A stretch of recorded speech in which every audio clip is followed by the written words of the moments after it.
దగ్గర దగ్గర మీరు చూస్తే ఎన్డీటీవీ కూడా ముందుకు వచ్చారు. ఈ రోజు ఎన్డీటీవీ తరఫున ఎవరైతే ఇక్కడ మనీష్ షా ఉన్నారు, చైర్మన్ ఎన్డీటీవీ, వారైతే ముందుకొచ్చి గవర్నమెంట్ ఆఫ్ ఇండియా తీసుకునే ప్రోత్సాహంతో మేము కూడా దగ్గర దగ్గర 50,000 కోట్ల వరకు నేచురల్ ఫార్మింగ్ ప్రొడ్యూస్ ని తీసుకుపోవాలని దృఢ సంకల్పంతో ఉన్నామని వారు చెప్పారు. ఇది చాలా గర్వించదగ్గ విషయం. ఇక్కడ కూడా దగ్గర దగ్గర 2 యూనిట్లు పెడుతున్నారు. ఒకటి డైరీకి, ఇంకొకటి ఫ్రూట్స్ అండ్ వెజిటబుల్స్ కోసం. దగ్గర దగ్గర 8,000 మందికి ఉపాధి కలిగించే విధంగా, అదే మాదిరిగా ఒక 400 కోట్ల రూపాయలు ఎదురు పెట్టుబడులు పెట్టడానికి ముందుకు వచ్చారు. వారిని కూడా మనస్ఫూర్తిగా అభినందిస్తున్నా. రేపు మార్నింగ్ కూడా నేను ఫౌండేషన్ వేస్తున్నాను.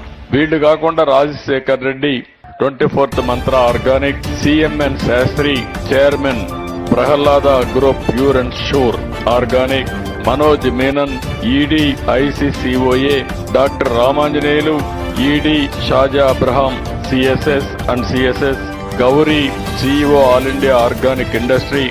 ఇప్పుడు ఆర్గానిక్ ఇండస్ట్రీ మొత్తం కలిసి వాళ్ళు ఒక సీఈఓని పెట్టుకుని ఎట్లా ప్రమోట్ చేయాలని కూడా ముందుకు పోతున్నారు. వాళ్ళ మనస్ఫూర్తిగా అభినందిస్తున్నా. ఒక పక్క పంట పండించడం ఎంత ముఖ్యమో, దీన్ని మార్కెట్ కి తీసుకుపోవడం కూడా, సిస్టమ్స్ కూడా అంత ముఖ్యం. అలాంటి ఆర్గనైజేషన్ వారు ముందుకు వచ్చారు. ఇప్పుడే పురుషోత్తం ఫ్రమ్ ఐటీసీ కూడా వచ్చారు. నేను అగ్రో బిజినెస్ లో ఉండే ప్రతి ఒక్కరిని ఒకటే విజ్ఞప్తి చేస్తున్నా.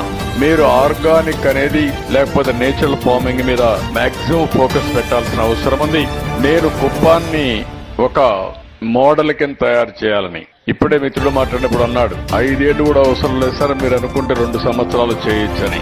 నేను చాలా స్పీడ్ గా ఉన్నాను గాని మిమ్మల్ని అందరినీ పరిగెత్తేసి అలిచిపోతారని భయం తప్ప ఇంకోటి కాదు. లేకుంటే పరిగెత్తిచ్చేవాడిని. తప్పకుండా 5 సంవత్సరాల్లో కుప్పంలో వీలైనంత వరకు 100% ఆర్గానిక్ నేచురల్ ఫార్మింగ్ పోవడానికి మేము సిద్ధంగా ఉన్నామని చెప్పి కూడా నేను మీకు తెలియజేస్తున్నా. ఇప్పుడు నేను చెప్పిన వ్యక్తులందరూ కూడా ఆర్గనైజేషన్స్, మీరంతా ఇక్కడ మీ ఆర్గనైజేషన్ సెటప్ చేసుకోవాల్సిన అవసరం ఉంది. Backward forward integration, pre harvesting, post harvesting, ఈ 2 మీరు వర్కౌట్ చేసుకుని దీన్ని లాజికల్ గా మనం తీసుకుపోగలిగితే మనం అనుకున్న ఫలితాలు వస్తాయి.